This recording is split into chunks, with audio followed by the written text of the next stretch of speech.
আসসালামু আলাইকুম সবাইকে বাংলা টিভি ইউটিউব চ্যানেলটির পক্ষ থেকে স্বাগতম। আশা করছি আপনারা সবাই খুব ভালো আছেন। সুখবর আবারও এমপিভুক্ত শিক্ষক এবং কর্মচারীদের জন্য সুখবর, বাড়ি ভাড়া, চিকিৎসা ভাতা, উৎসব ভাতা নিয়ে আজকের ভিডিওটি অনেক গুরুত্বপূর্ণ, না টানি সম্পূর্ণ দেখবেন। এবং এই চ্যানেলে যদি আপনি নতুন দর্শক হন, চ্যানেলটি এখনই সাবস্ক্রাইব করে আমাদের সাথে যুক্ত থাকতে পারেন, কারণ শিক্ষা সংক্রান্ত বিভিন্ন তথ্য খবর এই চ্যানেলে আমরা সবার আগে আপলোড দিয়ে থাকি। দেখেন, এমপিভুক্ত শিক্ষকদের নতুন কর্মসূচি দৈনিক শিক্ষা প্রকাশিত খবরটি 11 সেপ্টেম্বর 2025 প্রকাশিত হয়েছে। এখানে প্রথমেই কী লেখা আছে দেখেন, যে বাড়ি ভাড়া 20% বাড়ানোর দাবিতে আগামী 14 সেপ্টেম্বর অর্ধ দিবস এবং 15-16 সেপ্টেম্বর পূর্ণ দিবস কর্মসূচি ঘোষণা করেছিল এমপিভুক্ত প্রতিষ্ঠান জাতীয়করণ প্রত্যাশী জোট।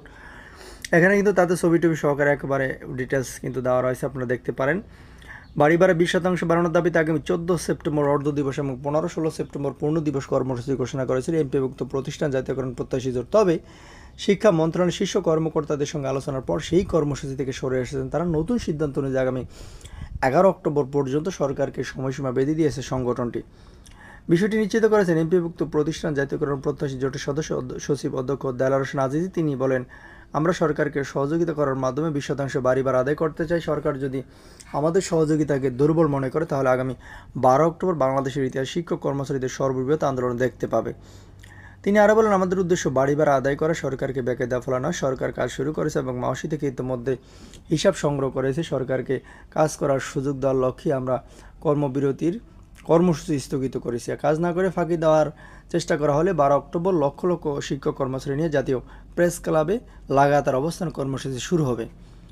গত 13 আগস্ট এমপিভুক্ত প্রতিষ্ঠান জাতীয়করণ প্রত্যাশী জোটের মহাসমাবেশ থেকে শিক্ষা উপদেষ্টার কাছে বাড়ি ভাড়া 20% করার প্রস্তাব দেওয়া হয়। সেই প্রস্তাব অনুযায়ী একটি সারসংক্ষেপ তৈরি করে মন্ত্রণালয় জমা দিয়েছে জাতীয়করণ প্রত্যাশী জোট। জোটের এই প্রস্তাব আমলে নিয়ে মাধ্যমিক উচ্চশিক্ষা অধিদপ্তরের কাছে বেতনের তথ্য সংগ্রহ করেছে মন্ত্রণালয়। তবে কারিগরি ও মাদ্রাসা শিক্ষা অধিদপ্তর থেকে এখনও তথ্য সংগ্রহ করা হয়নি। মাওসি থেকে দেওয়া হিসাব অনুযায়ী শুধুমাত্র স্কুল কলেজের শিক্ষক কর্মচারীদের 20% বছরে বাড়ি ভাড়া দিতে 2,351 কোটি 95 লাখ টাকা প্রয়োজন। সেই হিসেবে প্রতি মাসে 196 কোটি টাকা লাগবে এবং 15% হারে এক বছরে বাড়ি ভাড়া দিতে 1,727 কোটি 67 লাখ টাকা লাগবে। সেই হিসেবে প্রতি মাসে 143 কোটি 97 লাখ টাকার মতো লাগবে।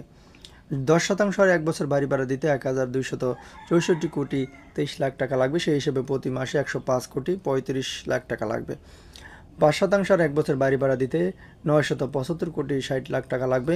সেই হিসেবে প্রতি মাসে 81 কোটি 30 লাখ টাকার মতো লাগবে। বিবরণী তারা বলা হয়েছে, বেসরকারি শিক্ষা প্রতিষ্ঠানে এমপিভুক্ত শিক্ষক কর্মচারীদের বাড়ি ভাড়া শতকরা হারে দেওয়ার বিষয়ে সিদ্ধান্ত গ্রহণের জন্য মূল বেতনের শতকরা 20% ন্যূনতম 3,000 এবং শতকরা 15% ন্যূনতম 2,000, 10% ন্যূনতম 2,000, 5% ন্যূনতম 2,000 হারে বাড়ি ভাড়ার মাসিক ও বাৎসরিক আর্থিক সংশ্লেষণ বিবরণ টেবিলের আকারে উপস্থাপন করা হলো।